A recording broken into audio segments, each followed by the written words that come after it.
नमस्कार। अभी 2-3 दिन पहले केंद्र सरकार ने सीए का कानून पास किया था। कल मैंने एक प्रेस कॉन्फ्रेंस करके ये समझाया कि सीए कैसे देश के लिए बेहद खतरनाक कानून है और इसे वापस लिया जाना चाहिए। आज सुबह माननीय गृह मंत्री श्री अमित शाह जी ने, जो कल मैंने प्रेस कॉन्फ्रेंस की थी उसके ऊपर उन्होंने बयान जारी किया है, उसी का जवाब देने के लिए मैं आज आपसे मुखातिब हो रहा हूं। मैंने उनका बयान सुना, माननीय गृह मंत्री जी का। अपने पूरे बयान में जो प्रश्न मैंने कल उठाए थे उसका किसी भी एक भी प्रश्न का उन्होंने जवाब नहीं दिया। उन्होंने केवल मुझे गाली गलौज किया है, केजरीवाल भ्रष्ट है, केजरीवाल ये है, केजरीवाल ऐसा है, केजरीवाल वैसा है। मुझे छोड़ दीजिए, मैं इंपॉर्टेंट नहीं हूं, देश इंपॉर्टेंट है। देश के 140 करोड़ लोग इंपॉर्टेंट हैं, उनकी बात करते हैं।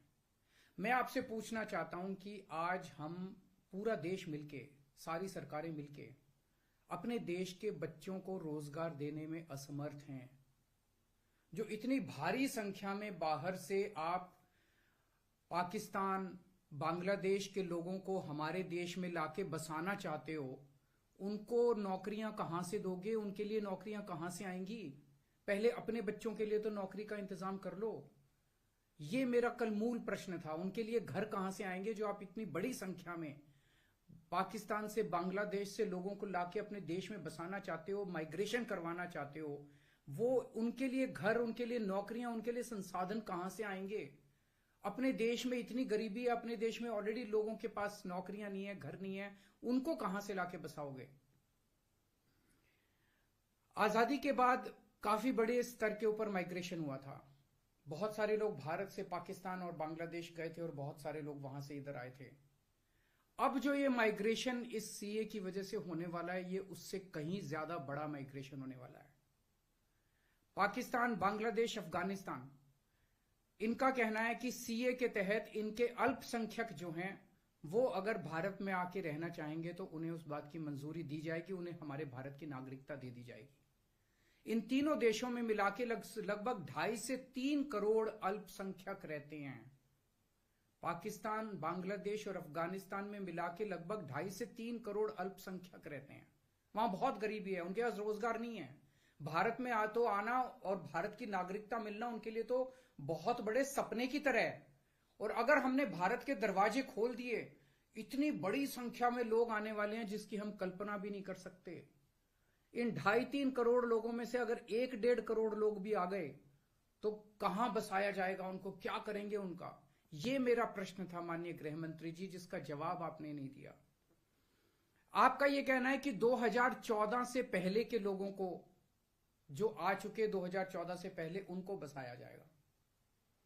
मैं आपसे पूछना चाहता हूं, 2014 के बाद आना बंद हो गया? 2014 के बाद भी आ रहे हैं, अभी तक आ रहे हैं, रोज आ रहे हैं।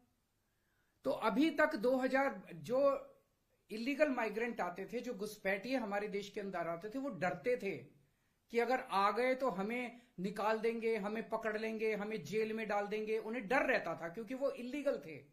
अब आप ये कानून लाके उनको लीगल बना रहे हो, अब उनका डर खत्म हो जाएगा। पूरे तीनों देशों के अंदर अब मैसेज ये है कि भारत सरकार अब जो है इन तीनों देशों के घुसपैठियों को लीगल करने जा रही है।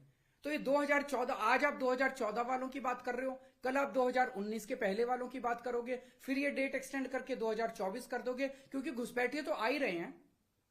आपने रोहिंग्यों की बात की, ये तो आप ही के टाइम में आए थे, ये तो 2014 के बाद आए हैं सारे रोहिंग्ये। कैसे आए? आपकी मिली भगत से आए कि आपकी नाकामी की वजह से आए? पूरे देश में कहां कहां आपने रोहिंग्यों को बसा रखा है?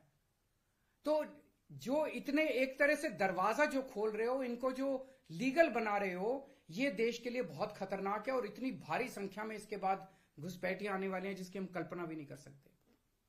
आज जो 2014 के पहले भी आए थे, हमारे देश के अंदर उनके अधिकार नहीं है। आप उनको नागरिकता देके अब सरकारी नौकरियों दी जाएंगी उनको। पाकिस्तान से आए हुए घुसपैठियों को हमारे देश के अंदर अब सरकारी नौकरियां दोगे आप, उनको उनके राशन कार्ड बनाएंगे हम लोग। आज दिल्ली के अंदर 72 लाख लोगों के राशन कार्ड हैं, वो कम पड़ते हैं। हम बार बार केंद्र सरकार को लिखते हैं, भाई हमारे दिल्ली के अंदर गरीब ज्यादा है, राशन कार्ड बढ़ाने की इजाजत दो। उनके राशन कार्ड बढ़ाने की इजाजत नहीं देते और पाकिस्तान से लाके उनके राशन कार्ड बनाओगे आप, पाकिस्तान और बांग्लादेश के लोगों के। ये तो सही नहीं है। हमारे देश के लोगों के अधिकार मार के आप उनके लोगों को अधिकार दे रहे हो। सरकारी पैसा हमारा पैसा है। सरकारी पैसा 140 करोड़ लोगों का पैसा है, हमारे टैक्स का पैसा है। पाकिस्तानियों ने टैक्स नहीं दिया, बांग्लादेश के लोगों ने टैक्स नहीं दिया, इस देश के लोगों ने टैक्स दिया। इस देश के लोगों के टैक्स का पैसा आप पाकिस्तान और बांग्लादेश के लोगों को यहां लाके उनको बसाने में खर्च करना चाहते हो। यह मंजूर नहीं है इस देश के लोगों को। कृपया इसको, मैं पूरी विनम्रता के साथ बोल रहा हूं कि कृपया इसको समझने की कोशिश कीजिए।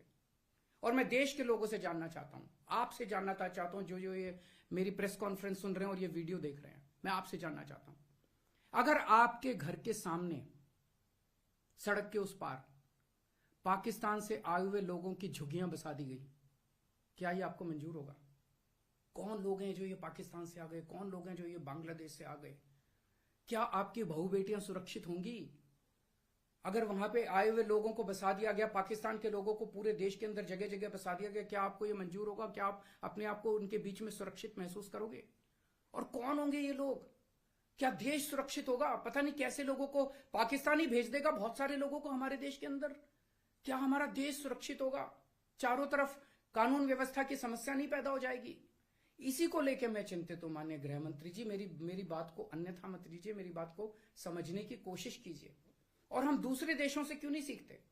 कनाडा का हाल देख लीजिए, क्या हो गया। विकसित देश होता था, उसने अपने दरवाजे खोले, पूरी दुनिया भर से लोग आ गए और अब वो माइग्रेशन बंद कर रहे हैं। इसका लंदन, इसका यूके का हाल देख लीजिए, क्या हो गया। पूरे दुनिया के अंदर आज सारे देश बाहर से आने वाले इमिग्रेंट्स को रोकते हैं और आप दरवाजे खोल रहे हो सबके लिए कि सारे दुनिया के गरीब यहां, पाकिस्तान बांग्लादेश के गरीब सारे आके यहां बस जाएं। हमारे गरीबों की चिंता फिर कौन करेगा? अगर आपको लाना ही है बाहर से लोगों को, हमारे देश में पिछले 10 साल में 11 लाख उद्योगपति और व्यापारी भारत छोड़ के चले गए। केंद्र सरकार की, भाजपा सरकार की नीतियों की वजह से, उनके अत्याचार की वजह से।